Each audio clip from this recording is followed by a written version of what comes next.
घमंडी चूहा राटशू story for kids in Hindi. राटशू story for kids in Hindi. Bunty चूहा बहुत होशियार था। वह एक जंगल में रहता था। उसने अपना एक छोटा सा घर बना रखा था। जंगल के पास एक घर था, उसमें एक छोटा सा बच्चा रहता था। उस बच्चे के पास लॉग बूट थे, लेकिन वह छोटे हो गए थे। उस लड़के ने वो फेंक दिए।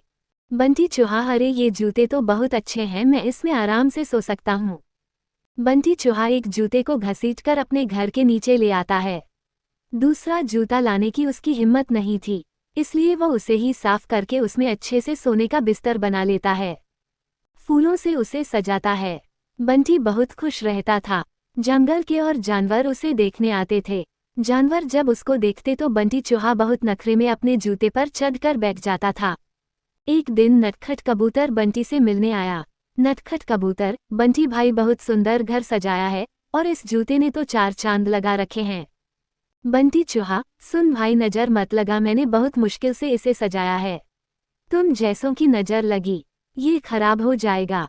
नटखट कबूतर, भाई मैं तो तुम्हें बधाई देने आया था, लेकिन लगता है तुम्हारा घमंड तो 7वें आसमान पर है।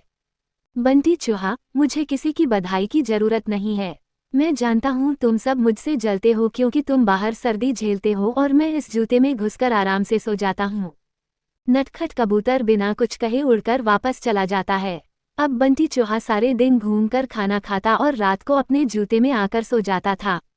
धीरे धीरे जंगल के सभी जानवरों से उसने बात करना बंद कर दिया था। अब उसका कोई दोस्त नहीं था। धीरे धीरे समय बीतने लगा। एक दिन रात के समय जंगल में तेज बारिश होने लगी। इस सब से बेखबर बंटी चूहा अपने जूते में आराम से सो रहा था। उसे बाहर के मौसम का पता नहीं लगा। बारिश का पानी बढ़ने लगा। जूते के तले में एक सुराख था, जिससे पानी जूते में भरने लगा। कुछ ही देर में बहुत सारा पानी जूते में भर गया। तभी बंटी चूहे की नींद खुली, लेकिन तब तक बहुत देर हो चुकी थी। पानी बढ़ता ही जा रहा था। उसे लगा कि वह अब मर जाएगा। बंटी चूहा जोर जोर से चिल्लाने लगा, लेकिन बारिश की आवाज में किसी ने उसकी आवाज नहीं सुनी। बंटी चूहे को अपनी मौत साफ नजर आ रही थी। वह जोर जोर से उछलने लगा। उछलते उछलते वह जूते से बाहर निकलना चाह रहा था, लेकिन जूता इतना लंबा था कि वह बाहर निकल ही नहीं पा रहा था।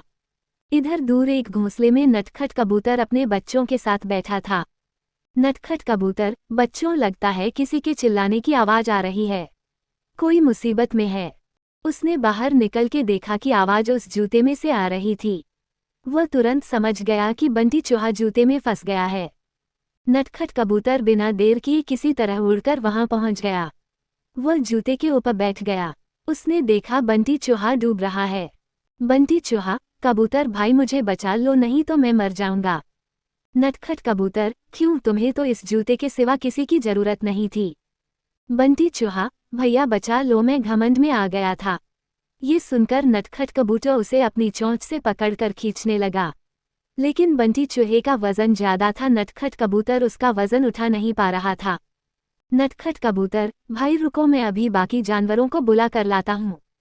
नटखट कबूतर जंगल में जाता है, लेकिन सभी जानवर बंटी चूहे की मदद के लिए मना कर देते हैं। तभी रास्ते में उसे कालू कौवा मिलता है। वो उसके साथ आ जाता है। दोनों मिलकर बंटी चूहे की एक एक टांग चोंच में दबाकर उड़ जाते हैं और उसे ऊपर बने घर में रख देते हैं।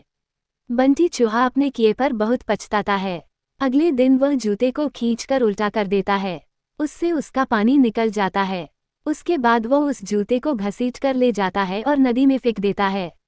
ये देखकर नटखट कबूतर और कालू कौवा बहुत खुश होते हैं। फिर बंटी चूहा सब जानवरों के पास जाकर सबसे माफी मांगता है।